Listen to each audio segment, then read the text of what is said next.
Welcome, everyone, once again to our Learn and Grow meetup. And today we have a very special topic with a very special guest.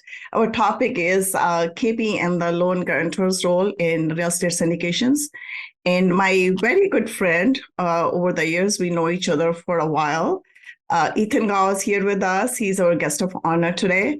So I have a lot to say about Ethan, but I'm not sure where to start. He's not just a seasoned real estate investor, but he has a very, very impressive track record as well. And he excels in whatever he does. Besides being a KP and loan guarantor, he facilitates the like he kind of facilitates the deals by bridging the equity gap for sponsorship teams. And he has a very, very awesome journey, I would say. And I will let him speak about it. So, Ethan, stage is all yours. Tell us a little bit about yourself and about your ventures. You have multiple things from Wall Street all the way to real estate. So, share with us about the roles that you play and how did you get started? Yeah, absolutely. Thank you so much for having me on, and everybody, thank you so much for listening to me. Vinky is actually one of the first people I met in commercial real estate. I remember when I talked to her, I was, oh yeah, and I remember, she lives in the Bay Area and she's a professor, or she was a professor. I don't know if she's still an active professor now, but and then I think Vinky, you actually introduced me to several other people along the way right after that. So my story is I'm a first generation immigrant. I moved to the United States when I was 6.5. I didn't speak any English. I had to go through English as a second language. I grew up in a small town in Texas and then Toledo, Ohio. So that makes me an Ohio State fan. So if you guys are from Michigan, it's possible we can't do business together. That's usually the first question I ask whenever I meet somebody that went to University of Michigan or they're from Michigan in general. I went to college when I was 16 years old. I went to Cornell University. I met my wife the first day of class while we were there. She just turned 18. We've been together for 23 years. We got 5 kids together. At Cornell, my wife learned from some upperclassmen that people that went and worked at investment banking on Wall Street made a lot of money. So she said that sounded great, and she wanted to go do that. So when she graduated, she went to work at J.P. Morgan in New York City, and because of that, I went to law school at Columbia University, so that we could both be in the same place at the same time. I actually graduated from college in 3 years. So I graduated when I was 19. And so I was probably the youngest kid in my law school class. I ended up graduating when I was 22 in 2006 into a great economy where nobody really cared how old I was. There was just a lot of, good job opportunities for attorneys in 2006. So most of my corporate career has been working in what's called big law, so large law firm practice, doing mergers and acquisitions related type of work. I moved to Houston about 10 years ago after we had our first kid.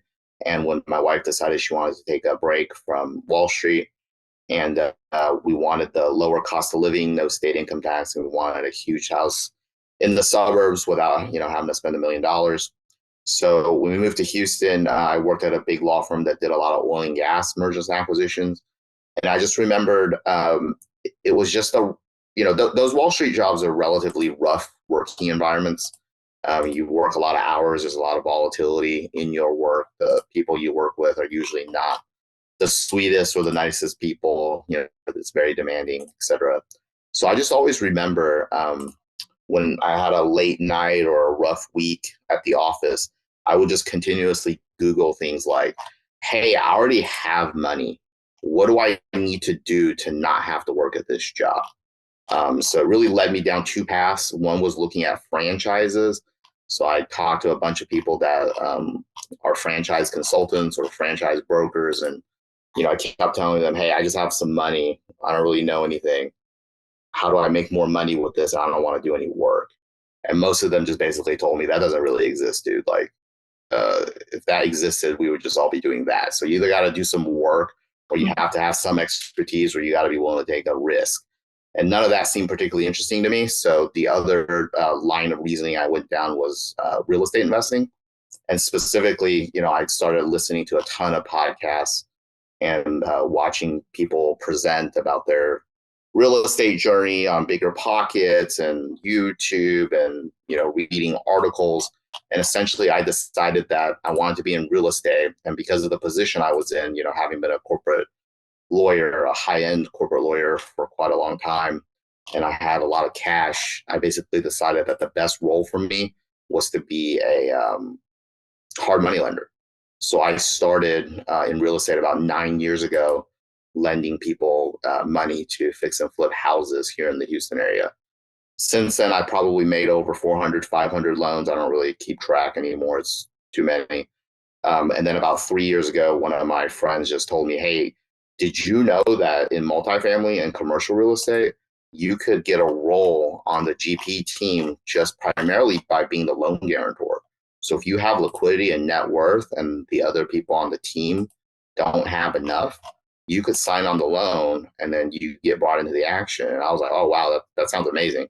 So when I heard that story, I basically started reallocating my time. And that's when 3 years ago, I started networking really deep into multifamily and commercial. So I've signed on loans across the country, full recourse loans, non-recourse loans. I've looked into construction loans. I haven't closed one yet. I've looked into completion guarantees. I haven't done one yet.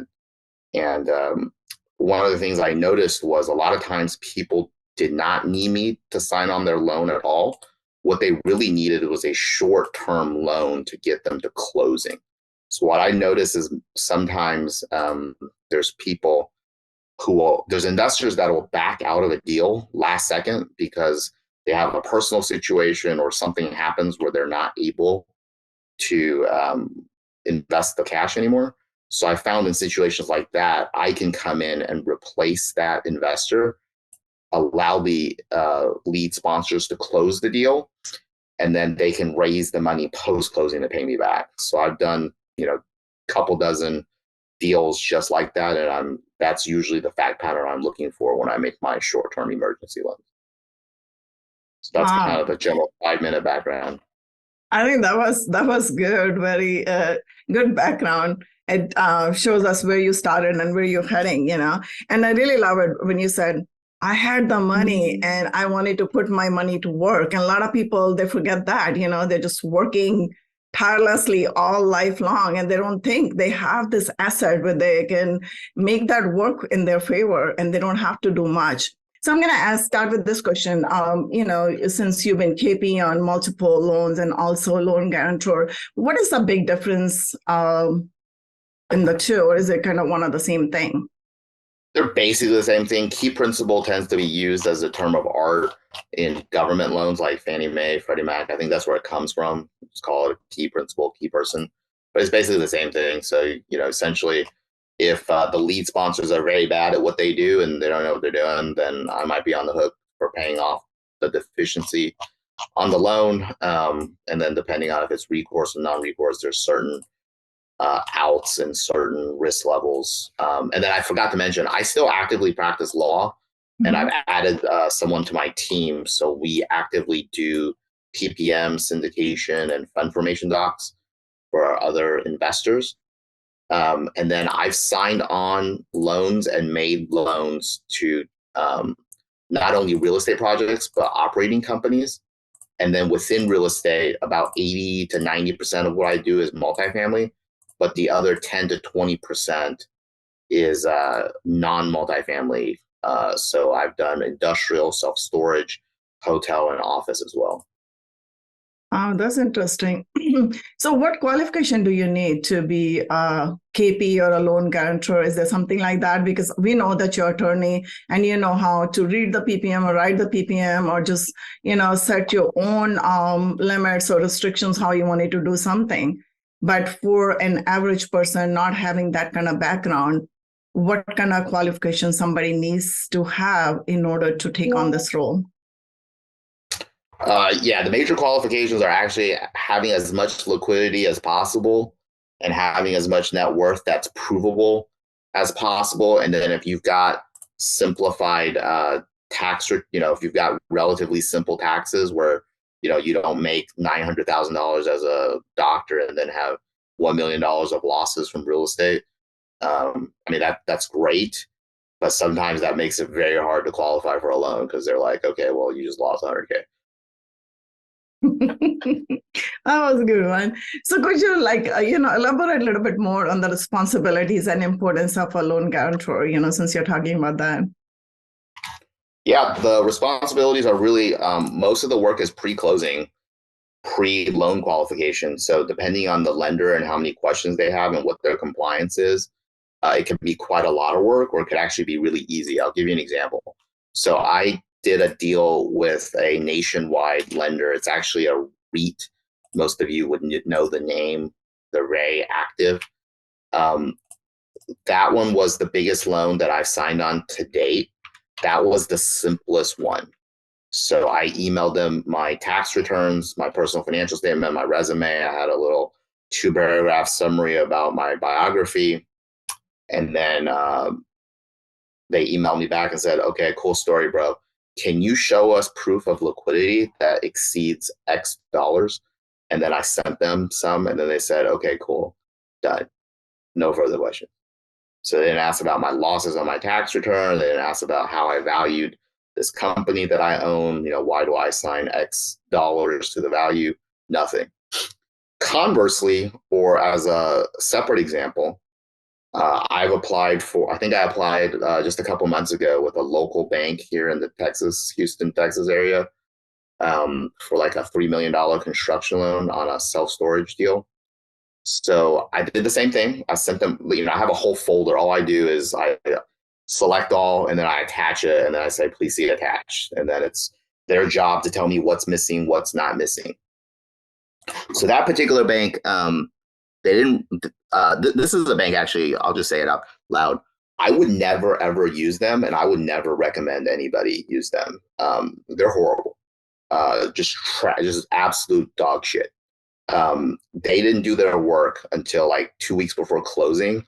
And then they sent me a flurry of questions like, why is this that? Why is this that? Why is this that? And I'm like, why didn't you? I sent you my folder 3 months ago. Why are you doing your job right now? And then I got on a call with the guy and his supervisor. And then, so another element of my story is I've been pitched life insurance products for the past 17 years that I've been working as a lawyer. These financial advisors and life insurance salesmen, they just literally call every new law firm associate, try to get them as clients immediately because they don't know any better and because they have a large paycheck. So I would go take their free dinner, I'd go take their free coffee, I'd go take their free lunch. Never bought anything. None of them really impressed me. None of them really seemed like they knew what they were talking about. And then I didn't have any kids, so it didn't really make sense for me to get super involved in life insurance. And then, I started working in 2006. That's when ETFs and mutual funds were really hot. I mean, you could just buy the S&P 500, pay basically no expenses, and most 99% of fund managers can't beat the S&P 500 over a long period of time anyway. So it's kind of like, why bother with a financial advisor? But about 10 years ago, I met a guy. His name is Luke. He actually knew life insurance really well. And I bought a policy from him. And then I ended up borrowing from that policy to fund my real estate stuff. And then when I quit my corporate job about 8 years ago, he hired me onto his team. So the reason I'm saying this story is I keep the vast majority of my liquidity not in my bank account, not in the stock market. I keep it in my life insurance policies where I can borrow from it when I need money. So this bank had tons of questions about life insurance, like they didn't even understand how it worked. And then I said, okay, cool. Here's a presentation I gave to real estate investors about life insurance. Why don't you watch this video? And then why don't you go Google life insurance? Because it clearly looks like you don't have what it takes or you don't understand how it works. They did not receive that particularly well, to be honest with you. But I only did that once they were annoying the crap out of me with questions. And then they came back and their conclusion was, hey, Ethan, we don't like the fact that the life insurance is creditor proof. So if you default on this loan and we sue you, we can't force you to redeem or to borrow from the policies to pay us off. And I'm like, well, okay, well, that is part of the reason that people buy life insurance, but that is not the reason I own it. I own it for the arbitrage in terms of what I make in the policy. and what the rate I borrow at. Plus, I have 5 kids, some of whom are smart and some of them are less smart. So some of them are going to need some extra help, and some of them will be just fine. And they rejected me. So I got approved for a $15 million loan, multifamily, with 0 questions asked. And then I got rejected for a $3 million construction loan from a local bank that's just pure dog shit. Oh. But what was the reason that they gave you when they rejected you? It was like you say you got approved for the 50 million versus. They said, we don't like your liquidity. Show it to us in cash. And then, by the way, put $2 million in our bank. And I'm just like, why does that make sense? Put $2 million in your bank and then you lend me $3 million. Do you think I'm retarded or something? They also didn't take well to that comment either. But again, I only did this once they started annoying the shit out of me. Interesting. So you mentioned the life insurance element in there. You got that, and then you're borrowing against that. Isn't that kind of an upper limit on the life insurance policy that you can get like some percentage out of it? After that, you have to pay taxes. If you can shed some light on that. Yeah. So just in general, not even life insurance, anytime you borrow from something, typically not a taxable event. So if you borrow a margin loan from your stock account, that's not a taxable event. If you borrow from life insurance policies, that's not a taxable event. In terms of life insurance, if you redeem the policy or you surrender the policy and there's gains in it, then that would be considered a capital gain and you would have to pay taxes on it. I have rarely seen any situations, or very few. I've rarely seen any situations where it makes sense to ever redeem out of a policy. It's a better structure in general to borrow against the policy.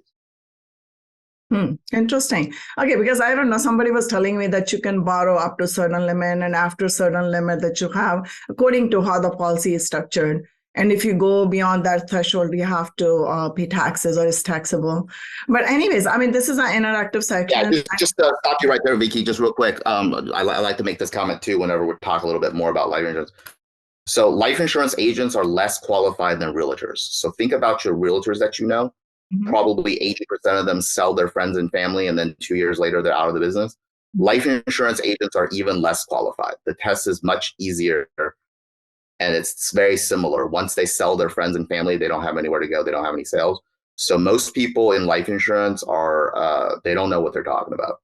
So what you just said could be an example of somebody not really knowing what they're talking about fully. Because I was thinking, when you're borrowing money, it's a debt, right? So it shouldn't be a taxable event in my understanding. But then I was told otherwise. Well, they're not taxable events in general. Exactly. I mean, that's how all the billionaires, they are just like driving the whole stock market and everything, because no even people with $5, it works the same way. Borrowing is not, the way that we do taxes. It's not a tax. Borrowing is not a taxable event. Yeah, that's good to know. So as a role, as you're playing the role of a KP or the loan guarantor, how much participation is needed at your end? How much work is it? Like you said, you have to go through a lot of paperwork, a lot of hoops. Yeah, exactly. So kind of what my long story, apologies, it was long. The answer is it totally depends on the lender. So I got qualified for a $15 million loan. I spent 3 hours total. And then with this local bank that I got rejected by, I probably spent 30 hours.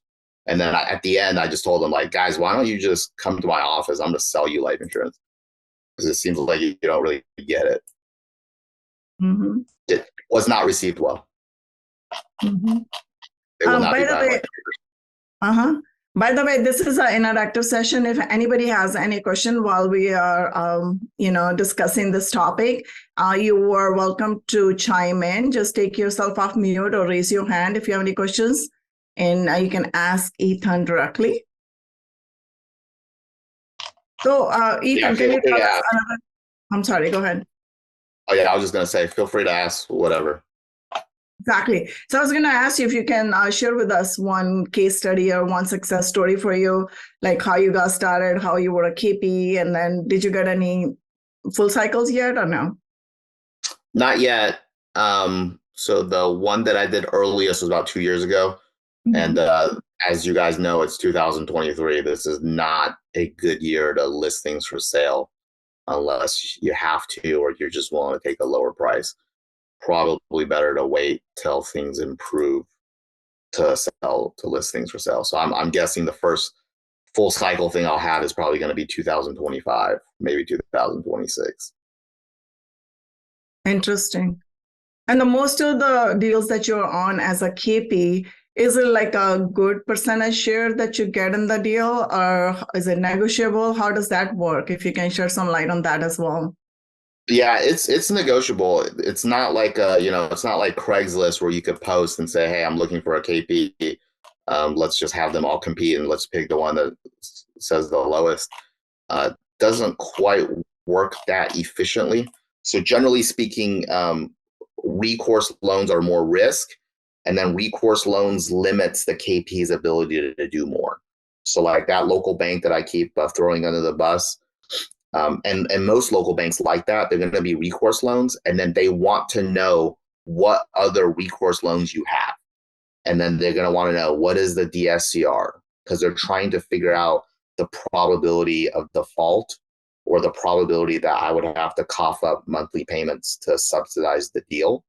And then some of them even ask questions about the non-recourse loans as well, which is interesting because the risk profile is different. And then some of them just ask me a lot of questions about GP positions I got where I didn't even sign the loan. The reason I got the position was because I made them a short-term loan, and instead of paying me all my interest in cash, they gave it like half GP points and half cash. And then on those, I just literally tell them I don't have any idea what's going on because I don't really. I mean, I care, but I don't care that much because I haven't signed on the loan. Worst case, if they screw it all up, I'll just get a nice K1 negative deduction, and I'll just pretend like I never heard of it and delete it off my resume. Yeah, and it's all mostly relationship-based game, right? So you mostly like to go with the people who you know or you have built that relationship over time and not necessarily working with anybody like you gave the example of the Craigslist, not like anybody's posting they're looking for KP and you're jumping on the deal. I mean, I'll work with anybody that. So I get tons of leads because I've already gone to lots of networking things for the past 3 years, and people like yourself are so gracious and so nice, and you refer relevant stuff, and then I try to reciprocate by referring you relevant stuff. So I get quite a lot of leads that way. A lot of them I will not know them ahead of time, but I might know them by reputation, or they may have partnered with somebody that I know pretty well so I can get a general sense of what kind of person they are and if they have a decent track record. Unfortunately, there's quite a few people that are active that probably should be avoided just for various reasons. Some are probably not good reasons, but some are probably legitimate reasons. But sometimes you can't tell, so it's safer just to stay away from all of them. And yeah, if somebody is somebody that I already know or somebody that is highly recommended to me, that would be amazing. But I create new relationships all the time. And when I meet them, it's almost kind of like a soft interview process where they're interviewing me and I'm interviewing them. Typically, they don't have a ton of questions for me because sometimes I also just send them the videos and stuff that I've done, and they could just watch it. Takes them 20 minutes to understand who I am. And then from their perspective, they mostly just care if I can satisfy the requirements for the loan. So do I have X dollars net worth? Do I have Y dollars liquidity? Do I have sufficient experience? And am I going to respond fast enough to not slow down their process? And the last part of that is something I really excel at. I basically return all my emails, all my phone calls, all my texts within a couple hours, or worst case, same day or right the next day. So I never slow anything down. And from my perspective, what I'm looking for is I'm looking for people that know what they're doing. So that doesn't necessarily mean they have to have a lot of track record. It just needs to mean that they have some sort of subject matter expertise. So the one example that I told you where it was a wild success, it was the biggest loan I signed, multifamily. It was the sponsor's first deal. but he'd worked in commercial real estate at a good firm for 10 years. And he was looking to leave that job and to go out on his own. So he was really well qualified to underwrite and manage deals, even though it was his first deal. And then I've also done deals with people where they're like, hey, this is my 7th deal.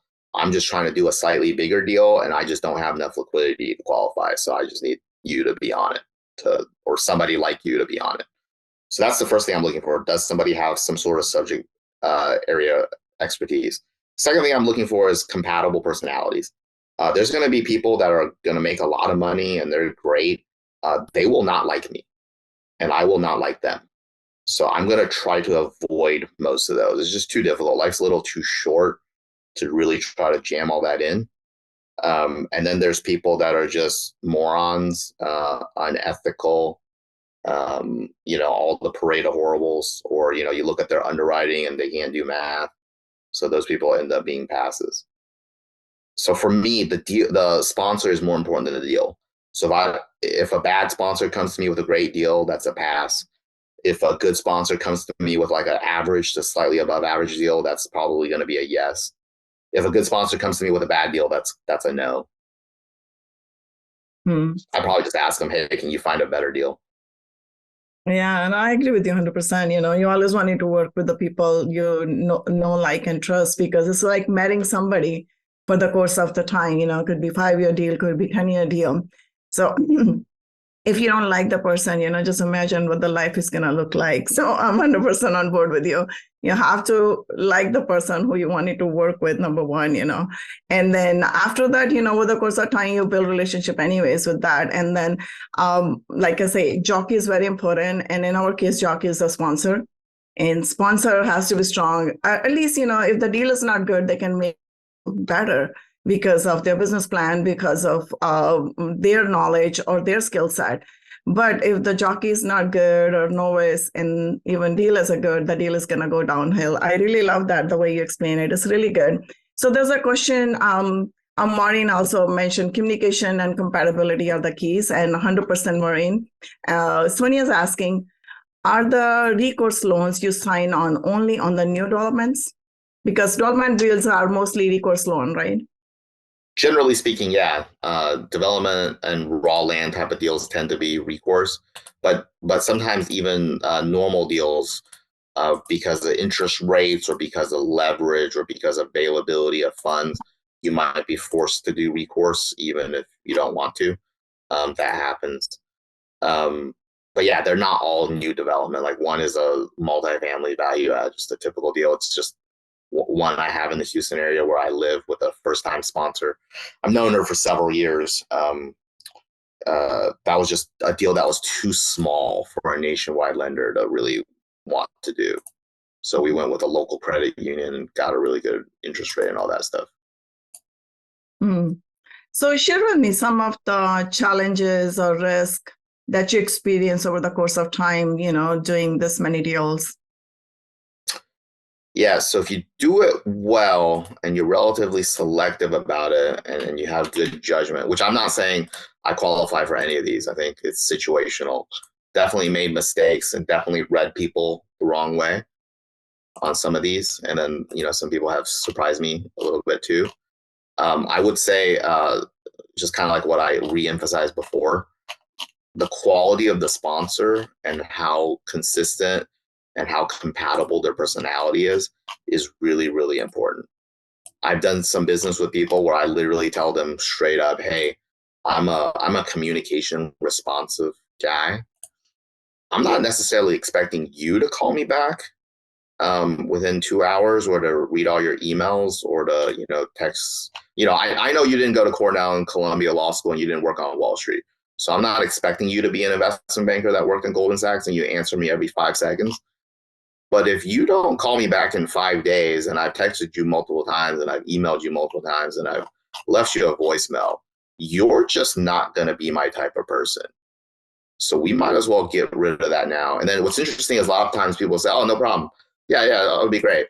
And then their natural self will come out like within 5, just a few days. And you're like, hey, you know how you said that was no problem?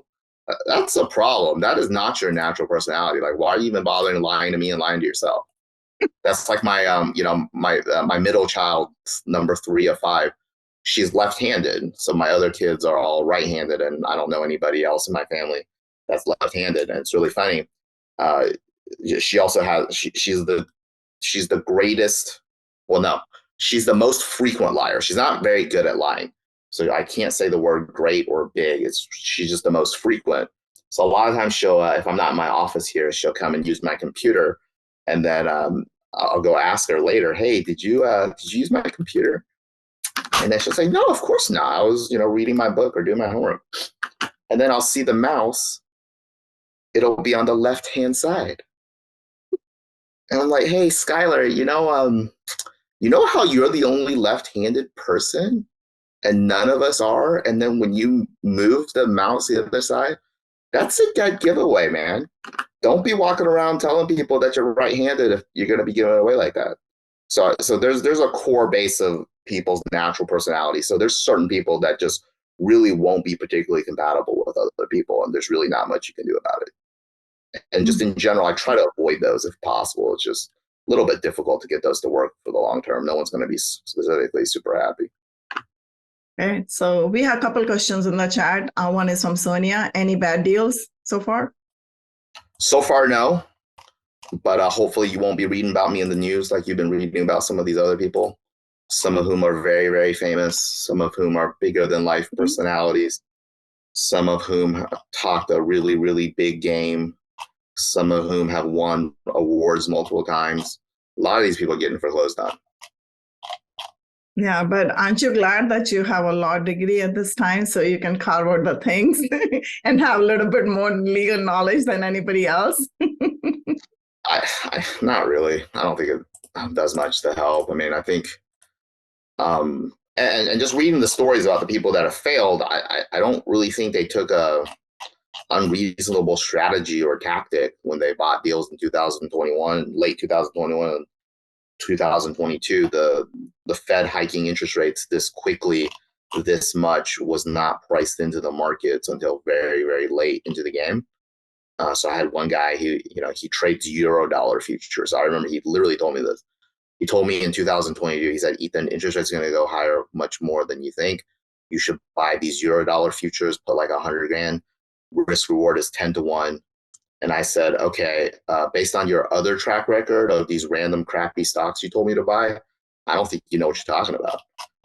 The guy was right. The market was completely mispriced. No one really knew that. I mean, that's why the risk reward was so good on that trade. So he made a bunch of money on that trade. I didn't make any money on that trade. But I guess my point is, I just don't think it was an unreasonable strategy to take in 2021 to, for example, not get a rate cap, or to not get maybe take a floating rate loan expecting the rates to stay the same or similar. I don't think that was necessarily an unreasonable strategy. Obviously, with hindsight bias, it was extremely unreasonable and now fatal for some of the sponsors.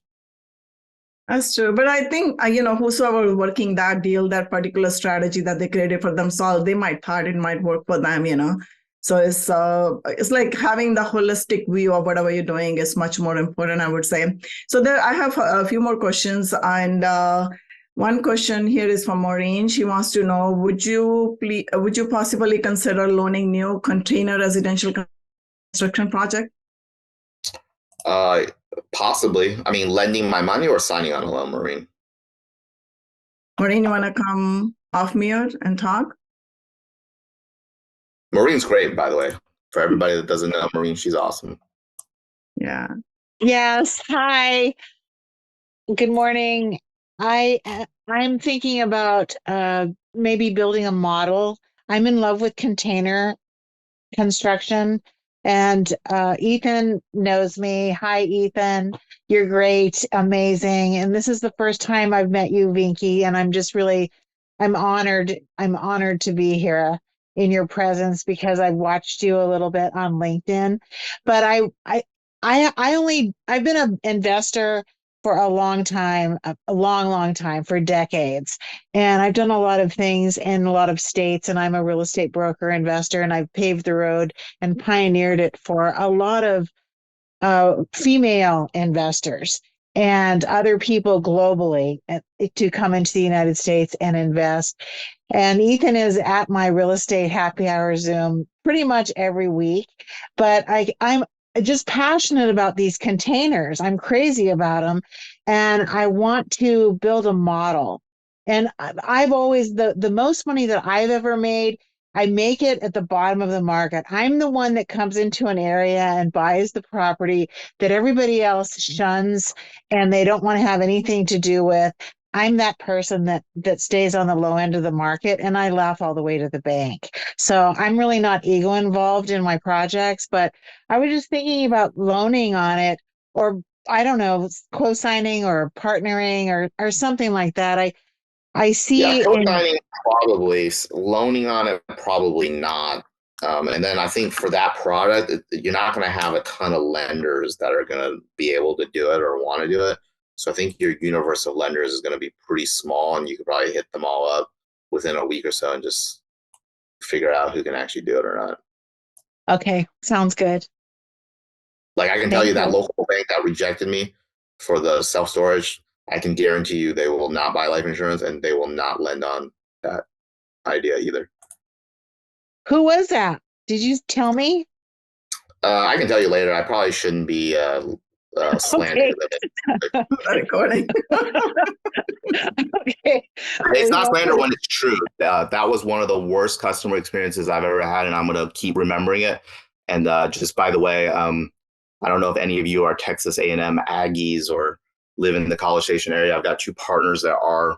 We have a suite at Kyle Field, which is the Texas A&M football stadium. We bought it for this season. I guess we own it forever, but we had to make a massive donation to the school. I specifically told my partners, nobody from that goddamn bank can ever come into our suite.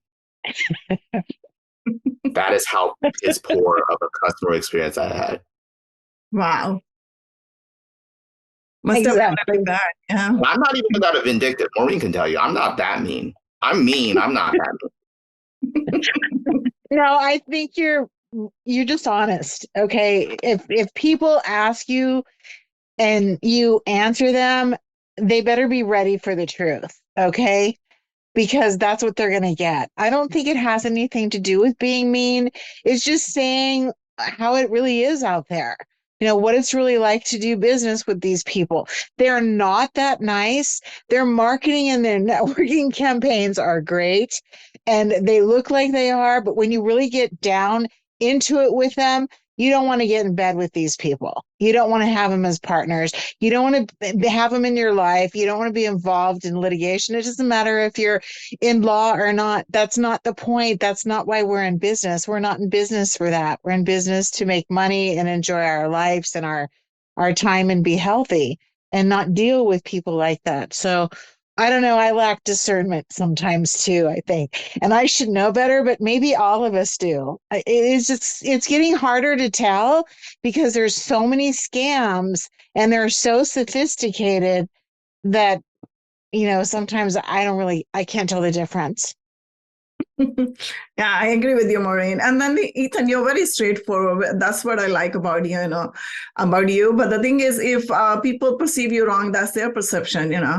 It's like everybody processes the things the way they want it to process or the way their experiences. So I think it's all good. So David has a question. David, go ahead, please. Thank you. So one component that I'm very thankful for with Ethan is in the industry, accountability, responsibility, returning calls, certainly within the same day as soon as possible. Even when you have multiple deals, putting the concepts right in the email, not long-winded stuff. And Ethan has been patient with us and our team, 5 people signing on a PSA and a difficulty on certain deals. Some are nice and some have been unnecessarily complicated. So I'm very appreciative of his professionalism, his knowledge, his expertise, and I agree. There, a third of some of the folks we've encountered in the commercial real estate investment industry, we avoid now, and so Ethan is marvelous to access for expertise and help, but most of all to respect the time and be very accountable and turn in your homework on time and make sure it's clear. And so I can just say that I appreciate that about Ethan. So thank you so much, David. The $5 will be mailed out to you soon. I want that too. Woohoo, Ethan, that's awesome. I love that. $6 for you. I think that was really good. Thanks, David, for sharing that. No, David's great. I've worked with David on some stuff. The couple that we've been on have been incredibly complicated, and but David's a great guy. So if you guys don't know David, please reach out to him. He has a specialty in assisted living on top of some other things. He's great. Okay, so let's move on to the next question. The question is why? Who said hook 'em horns? That we got to kick that. Brian Nash, you're out. I'm just joking. I don't care about. I mean, other than the fact that I made all this money for the suite, I actually don't care about the team. That was a joke. Okay. I know the Aggies aren't the horns. That's Texas. Okay, got it. Got it. Somebody said, why life insurance versus regular money? Do you ever? Oh, sorry, Minky. Should I be? Go ahead. Read it. Read an answer. Mm-hmm. Yeah. Why life insurance versus regular money? So let's say I get hit by a bus tomorrow. If I just had regular money, then my wife would have to go to the bank and then, go say, hey, can I withdraw all this money? Or I mean, she won't do that. That doesn't make any sense. But you know what I mean? So she'd have the money that we have in the bank. With life insurance, if I got hit by a bus, she's going to be getting $20 million.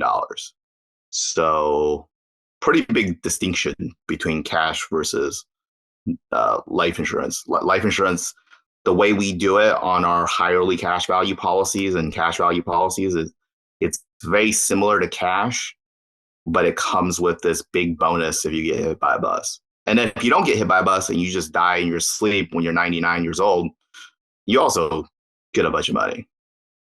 I mean, you don't. Your kids and grandkids do, but somebody's getting it. Do I personally invest? Yes, I do. I don't invest as a limited partner in almost anything.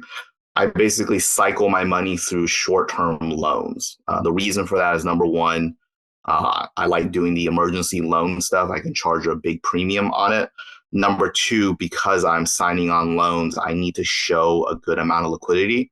So it's not a good idea for me to have invested all my money and then I have no liquidity and then I don't qualify as a loan guarantor. So I generally keep a base, X dollars liquid, and then I have a rotating, deals that go through.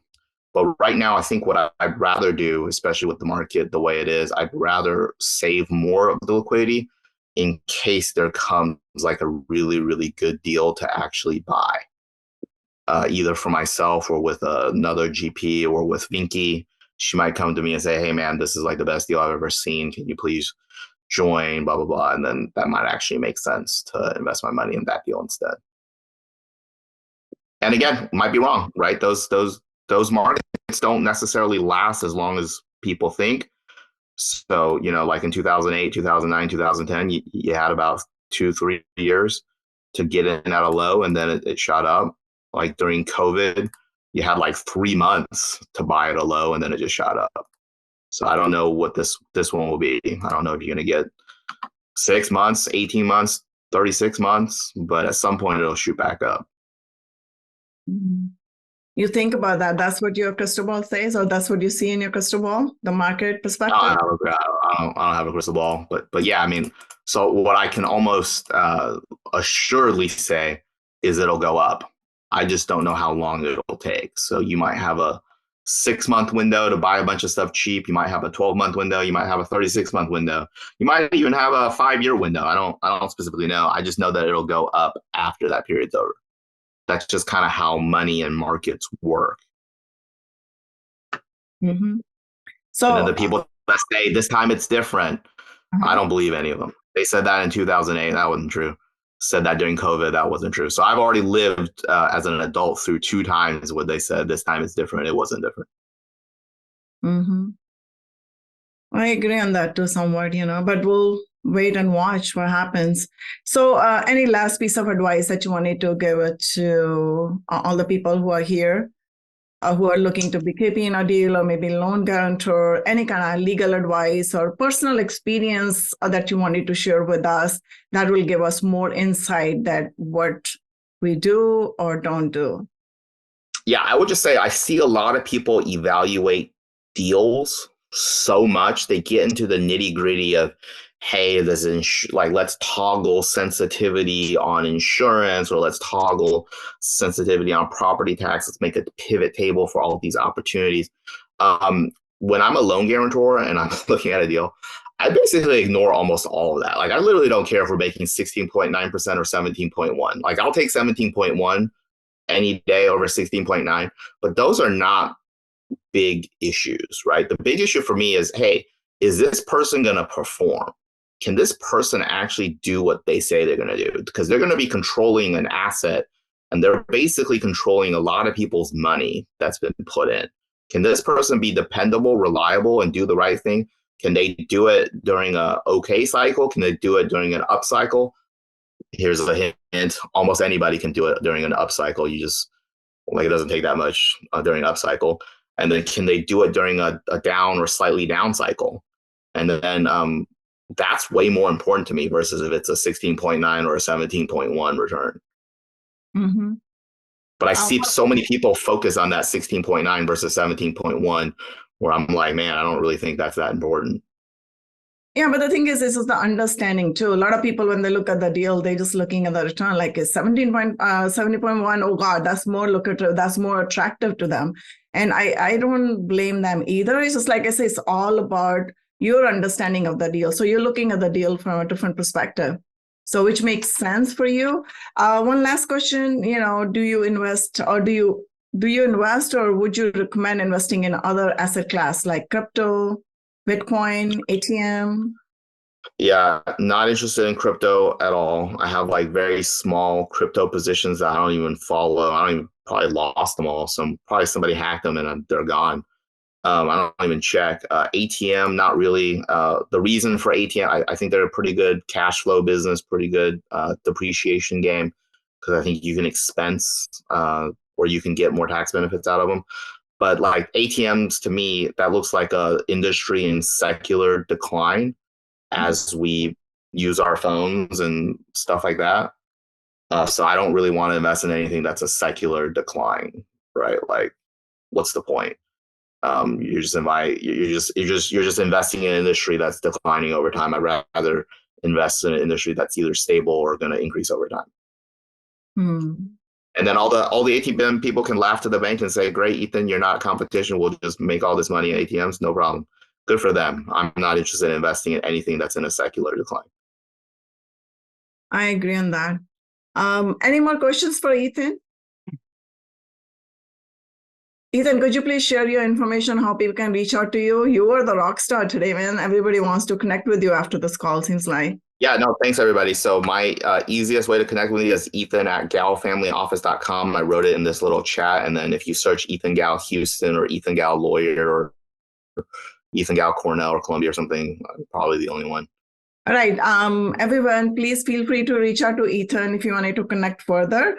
But thanks, Ethan, for being with us today. Would you stick around for the networking session? Let's have a couple short breakout rooms. Yeah, I have to leave in about 6 minutes, but yeah, I'd be happy to stay for a little bit.